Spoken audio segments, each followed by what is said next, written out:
Bersama dengan waktu, ruang redaksi memberikan kabar terbaru.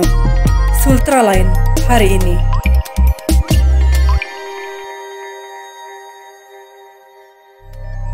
Inilah kabar untuk Anda hari ini.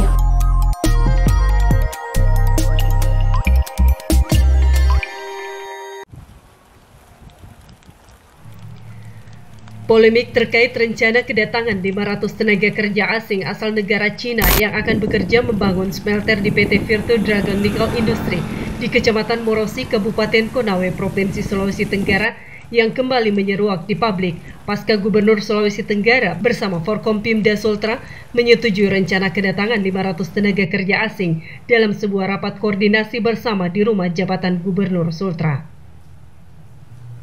Sebelum berlanjut, jangan lupa subscribe channel Sultraline, nyalakan loncengnya agar Anda yang pertama mendapatkan informasi terbaru dari ruang redaksi kami.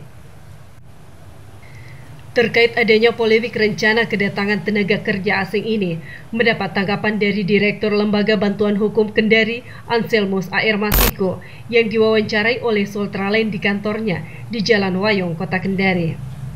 Menurut Ansel, sapaan akrab Direktur Lembaga Bantuan Hukum Kendari ini, bahwa yang menolak adanya rencana kedatangan tenaga kerja asing ini datang dari berbagai kelompok mahasiswa maupun dari akademisi. Yang menurut Ansel keliru, yakni isu yang mereka bawa mengarah pada sentimen rasisme anti-Cina maupun sentimen ideologi, bukan pada penolakan investasi yang melalui kajian dan analisis ilmiah dan tajam.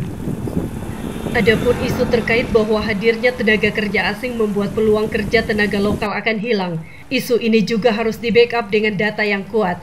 Apakah benar adanya? Adapun fakta di lapangan sulitnya tenaga kerja lokal untuk masuk kerja di PT VDNI maupun PT OSS karena merajalelanya dugaan praktek suap. Jadi begini, saya kira bukan hanya kelompok mahasiswa yang menolak kedatangan TKA ya. Dan sepertinya terbaca penolakan itu bukan pada konteks penolakan terhadap investasi, tetapi pada konteks penolakan terhadap karena yang datang adalah Cina. Nah, ini kesannya bisa muncul sentimen ras, dan bahkan lebih jauh lagi bisa muncul sentimen atau penolakan terhadap masalah ideologi. Padahal ya tidak nyambung, karena investasi ya investasi, ideologi ya ideologi, itu dua hal yang bisa saja terpisah. Jadi saya kira apapun alasannya, penolakan itu tidak punya dasar, karena tidak didasari oleh suatu kajian yang mampu meyakinkan kita, khususnya kami di LBH Kendari, untuk mengatakan bahwa dasar penolakannya itu punya analisis yang tajam. Kalau hanya dasar penolakan bahwa salah satunya adalah akan mengurangi porsi tenaga kerja lokal, datanya mana? Apakah benar 500 itu sudah mengurangi porsi tenaga kerja lokal? Ketua Foxpoint Indonesia Sultra ini juga menambahkan bahwa solusi ketenaga kerjaan untuk pekerja tambang khususnya di Kabupaten Konawe, yakni harus ada dibentuk Dewan Pengupahan di Kabupaten Konawe, yang sampai hari ini belum terbentuk di Konawe, dan kemudian harus ada upah minimum sektoral. Dan harus diperhatikan keselamatan kerja di lingkungan tambang, serta hentikan praktek suap dalam penerimaan pekerja di PT VDNI maupun PT OSS di Morosi.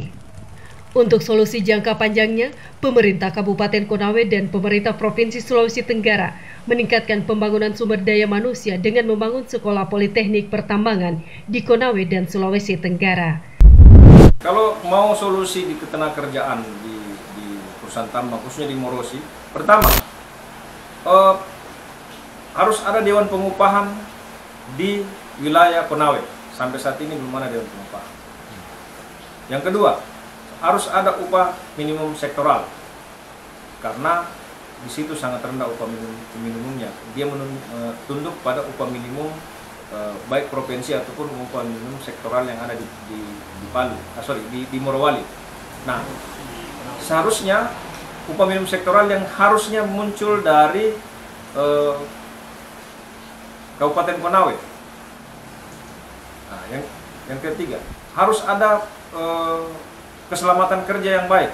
Banyak kok kecelakaan kerja yang terjadi di Morosi itu tanpa perhatian dari perusahaan.